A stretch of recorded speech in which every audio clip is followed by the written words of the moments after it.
दोस्तों, लोकसभा चुनाव के तुरंत बाद ही जेजेपी में काफ़ी खलबली मच गई, क्योंकि जिस बड़े मार्जिन के साथ उनके सांसदों के उम्मीदवार हारे हैं, उससे जेजेपी में बिल्कुल टूट हो गई है। और जेजेपी का सबसे गलती भरा जो फैसला रहा वो रहा कि उन्होंने 4.5 साल तक बीजेपी के साथ हरियाणा में गठबंधन में सरकार चलाई, जिससे हरियाणा वासी, हरियाणा के किसान उनसे दूर होते चले गए। और आज जब लोकसभा चुनाव का परिणाम आया, उस समय पर जेजेपी पूर्ण रूप से हार गई और उनके विधायकों को 15,000 से ज़्यादा वोटें भी प्राप्त नहीं हुई। साथियों, इसी बीच एक बहुत बड़ी खबर निकल कर आ रही है। अब आप सभी जानते हैं 3 से 4 महीने के अंदर हरियाणा में विधानसभा चुनाव भी हैं, और इसी के बीच अब जेजेपी के विधायक जो 10 सीटें जेजेपी ने निकाली थी पिछली प्लान में, वो 10 विधायक अब कांग्रेस की तरफ रुख कर रहे हैं। जी हाँ, हरियाणा में जननायक जनता पार्टी के विधायक देवेंद्र बबली ने रविवार को लोकसभा चुनाव में कांग्रेस पार्टी को समर्थन देने का ऐलान किया। देवेंद्र बबली ने टोहाना में समर्थकों की मीटिंग में कहा, उन्होंने अपना फैसला कोर कमेटी पर छोड़ा था। सदस्यों ने कुमारी शैलजा का नाम लिया। इस पर उन्होंने समर्थकों से चर्चा की तो उन्होंने शैलजा को समर्थन देने को लेकर हाँ कर दी।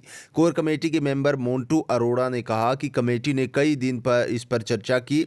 आखिर में फैसला लिया गया कि इस बार कमेटी हाथ कांग्रेस के साथ जाएगी।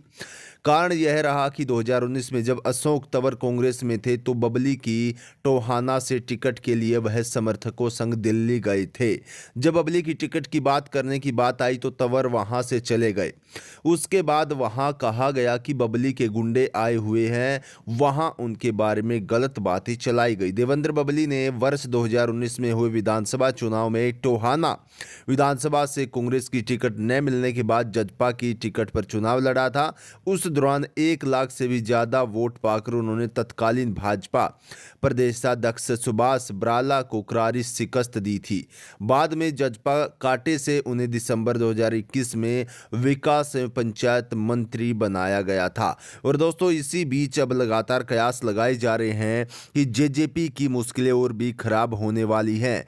अब जो 2024 के अंत में हरियाणा में विधानसभा चुनाव होने जा रहे हैं, उस समय पर जेजेपी को एक करारा झटका लगा और लगातार उनके विधायकों की टूट होकर वो कांग्रेस में शामिल होते जा रहे हैं। तो एक ऐसा गलती भरा फैसला जिसने जेजेपी की लुटिया डुबो दी, वो ये था कि उन्होंने बीजेपी के साथ 4.5 साल तक गठबंधन में सरकार चलाई, या एक तरीके से हम कह सकते हैं साथियों कि बीजेपी की जमुना पार उन्होंने अपने 10 विधायकों के साथ करवा दी, जिससे हरियाणा के लोग काफ़ी परेशान हैं, काफ़ी गुस्से में हैं। किसानों तो यहाँ तक विरोध प्रदर्शन कर रहे हैं कि दुष्यंत चौटाला को या जेजेपी के किसी भी उम्मीदवार को या नेता को गांव के अंदर भी घुसने नहीं दे रहे हैं। तो अब 2024 के जो विधानसभा चुनाव होंगे उसके ऊपर आपकी क्या राय है? हरियाणा में जेजेपी को कोई वोट मिल पाएगा या नहीं मिल पाएगा? और क्या हरियाणा में कांग्रेस की सरकार आने जा रही है? क्योंकि जो कड़ाके की टक्कर है, या लोकसभा में भी आपने देखा होगा 5 सीटें बीजेपी की, 5 सीटें कांग्रेस की। तो इस सब चीज़ों को ध्यान में रखते हुए, सभी समीकरणों को ध्यान में रखते हुए आपकी क्या राय है? कमेंट बॉक्स में हमें ज़रूर बताइएगा। हम आपके साथ जुड़ते रहेंगे इसी प्रकार की बड़ी खबरें लेकर, हरियाणा की राजनीति से जुड़ी हुई। आज की वीडियो में इतना ही। सभी को नमस्कार, जय हिंद।